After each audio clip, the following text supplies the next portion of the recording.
So in this case, we are going to consider our probability, which is working with the Venn diagrams. It is another important part that you need to actually understand working with three subsets. Remember, we managed to work out some typical questions, which is our basics of our grade 10 when we are given two subsets. We have got a sample space, then we've got two subsets, which is A and B, and we explained different situations that can be given on our representation.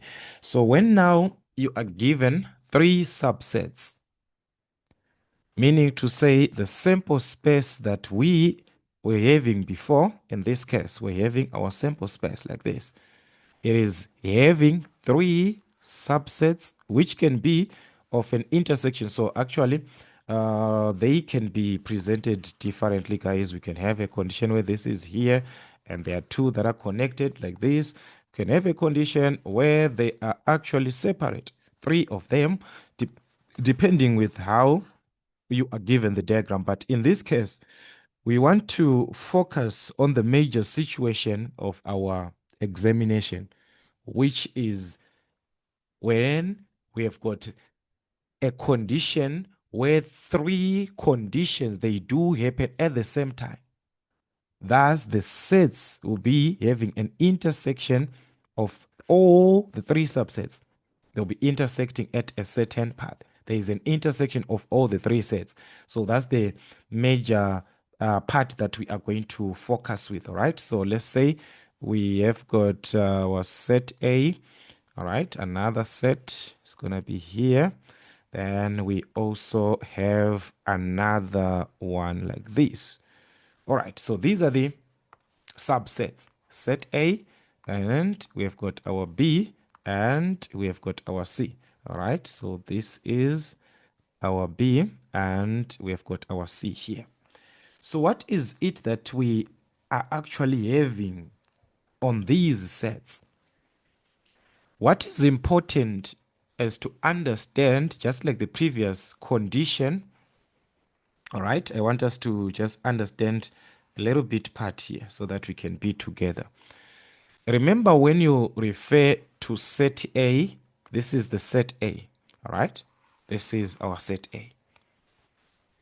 So when set A is having an intersection with B and C, look what is happening here. There is a set C. We separate like this so that we can properly see what happened. Set C was having its elements. Set B its own elements. Then A also its elements. But because there are some elements that we see in A, maybe there is a 2, there's also a 2, there's also a 2. It is found in A, it is found in B, it is found in C. That is going to make us to combine these sets now to have an intersection. That's where we find this condition happening, where we are now having this part and an intersection like this. This condition, it is because of the elements which are found in all the three subsets, all the three. All right, so let us have that consideration. So here, this is all three, this part. It represents the intersection, all right? It actually represents A, intersection B, intersection C. That is where we have got all three happening at the same time. All three, they're happening at the same time. Okay? If we consider what we had before, it was a condition of A and B, two sets. There was an intersection here of A and B. Take note, that intersection of A and B, it still exists. A and B. It means where we've got a portion of A combined with a portion of like B, like this one. This is the part that we need. So if we are to locate it back to the diagram here, we can see it is happening. This is the piece of A, all right, combined with this piece of B, like this part of B. If we can see this part that I'm indicating here in black, it represents the intersection of A and B. That part. It is the intersection of A and B. These are the elements which are found in both A and B. A and B. But if we consider again in this case, I want us to see properly here. We are saying this is the condition. We have got A here and B here. So we are saying this part, all of it, it represents the intersection of A. But if we check again, we are seeing that there is a part that we considered before of all three, meaning to say C is also part of it. If we take our C like this, there is a portion here that C is going to occupy this part, which is the intersection of everything. So if we get rid of that intersection, this one, this part that is in red, if we remove it, there is a section that remains here. That there's a section that is remaining. It makes this to be into two parts. There is this part that is remaining here, this part. So the part that is remaining here, what does it actually represent? This section that is remaining here, only this part. This is a section of A and B only. C is not included there. C is not included. This is a condition when we get rid of the C like this. We are talking about this part, A and B only. C was occupying a certain part, which is of all three. So we must get rid of that. So meaning to say the remaining part here, it is what? A and B only. A and B only. Whenever we've got this word only, they take mathematics and physical sciences only, meaning to say they are doing two subjects, only two, A and B. So this is the same thing that we are seeing on this part, A and C only, this section. There is A and C, which is of the intersection, but there is this part only that is for A and C, which has nothing to do with B. So that's A and C only. Okay. We also have this section that is remaining here.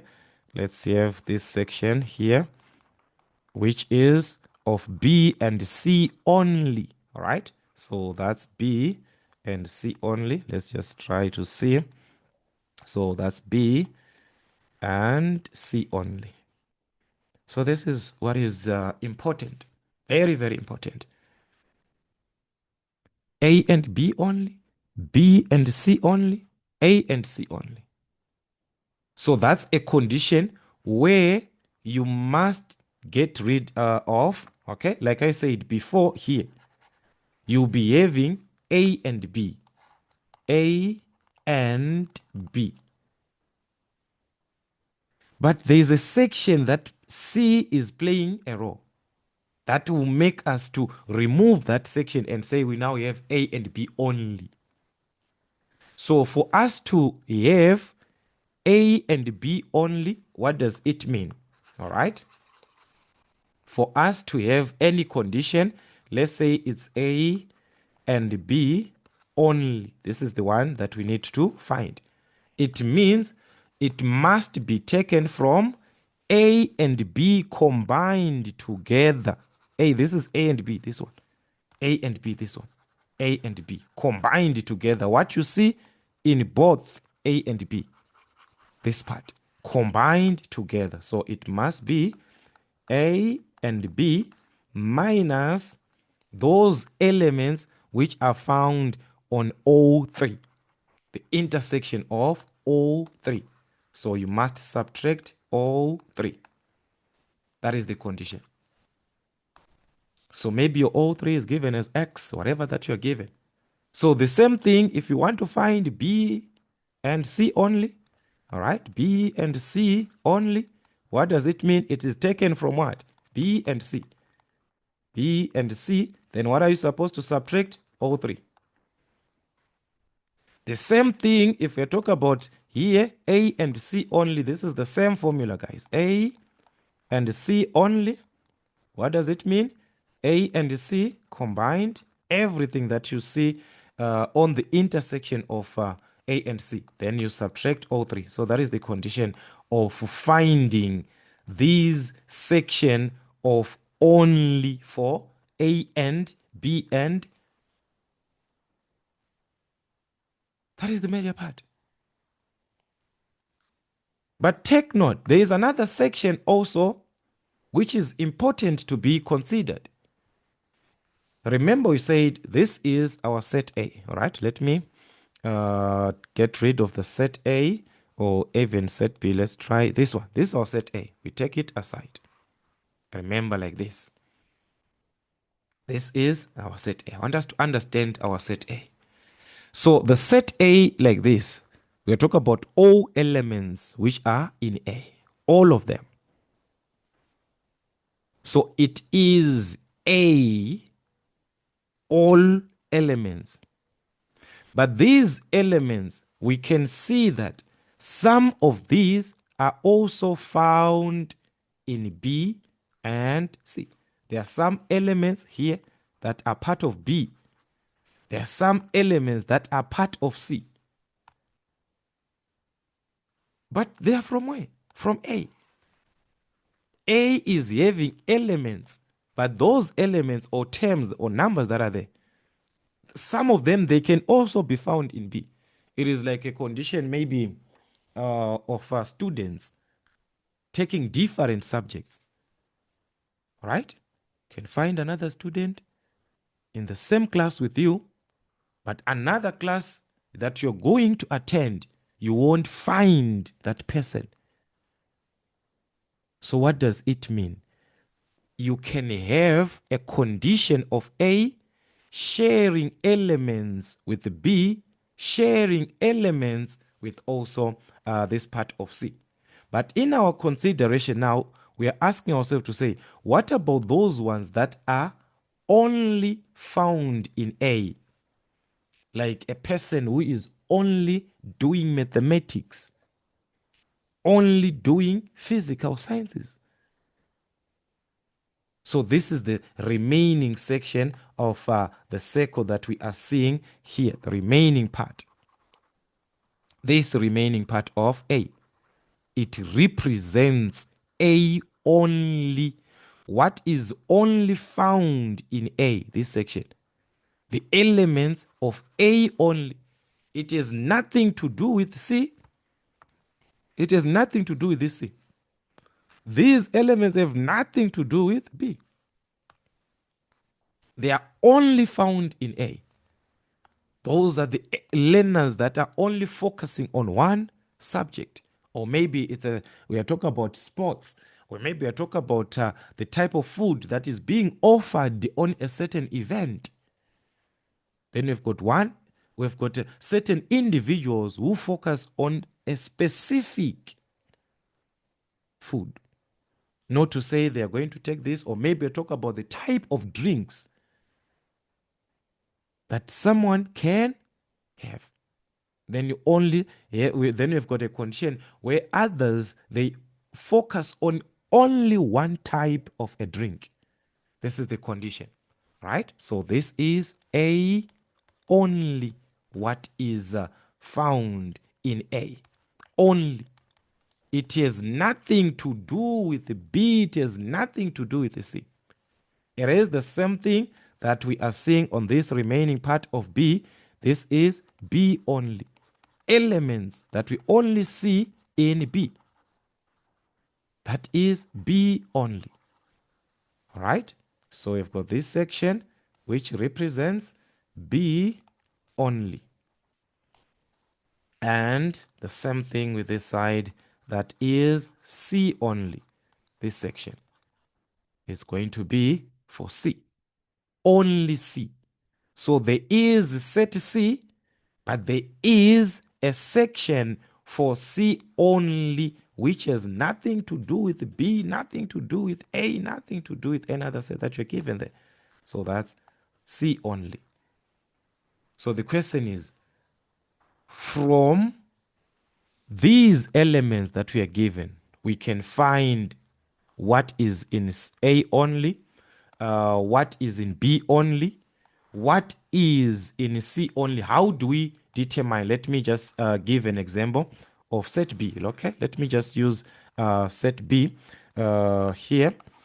For us to get the elements of B only, all right, for us to get those elements representing B only, it is going to be the elements that are in B. You take everything that you see in B. So that's, if you're talking about number of elements in B only is equal to number of elements in B. Then what are you going to do? We are going to remove or subtract everything that is surrounding B. This is our set B. All right? Remember, this is our set B. So what is inside of set B, which is also on the other section of the sets? We can see there's a section here of A and B only. There's a section here of O3. There's a section here of B and C only. So you remove those ones. Then it means you are remaining with what? B only. So meaning to say, it is going to be B minus what? You subtract A and B only. All right, you subtract this one, A and B only. You subtract O3, that section of O3. You subtract O3. All right, the section of O3. You also subtract this section in blue here of what? B and C only here. B and C only. So you must remove that part. B and C only. So by removing these ones, by removing them from all elements which are found in B, you are remaining with the B only, what is of set B. This is the condition. So you have got your set, 3 subsets. So it is the same thing if you go to this A, you must have all elements of A. So for you to have A only, then you're going to say A minus what? You subtract A and B only, you subtract O3, you subtract A and C only. The same thing for this C only. It means everything in set C minus what? A and C only minus what? O3 minus what? B and C only. This is our condition. All right. Then we also have the section that is outside of these 3 subsets, but still part of our sample space. It is not part of A, it is not part of B, it is not part of C. They do not take any of the 3 that are being offered. They are not part of these. So these are the elements that are outside remaining. These elements outside, they are not in what? They are not in A or B or C. They are not part of it. So in actual sense, we are referring to the complement, all right? This part, we are talking about A union B union C complement, the complement of that. Outside, you combine everything, then what is outside, that's the complement.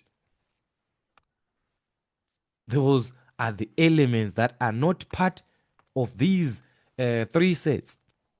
They are not part of anything that we are given. They do not take, they do not take any of the given. They do not participate in whatever activity that is being offered. They don't participate. That is the condition that you're talking about, which is outside of what? Outside of outside or out of the, let us just say outside of the three subsets. Outside of the three subsets. So it can be given in different ways, the way that they explain there, or the way that they give you the information. Just understand that it is just one and the same thing. That it's not part of that. Not in A or B or C. They do not take any of the given food, any of the given drink, anything that is being offered. Are they sporting activities that are being given there? They do not participate. So with probability for sets, remember what I said when answering questions, you must locate the position, you must locate where is it that you are referring to according to the question. They are referring to which part? They are referring to A only. You take what is in A only. Are they referring to a combination where it is combined A and B only? Depends with what you are given, the statement, but know each part. If you can analyze each part, then you can be able to answer probability, because probability, it will be just the number of events that you are being asked over what? Everything in your sample space. And do not forget that the probability of everything, which is the probability of the sample space, is equal to 1. So we can answer any.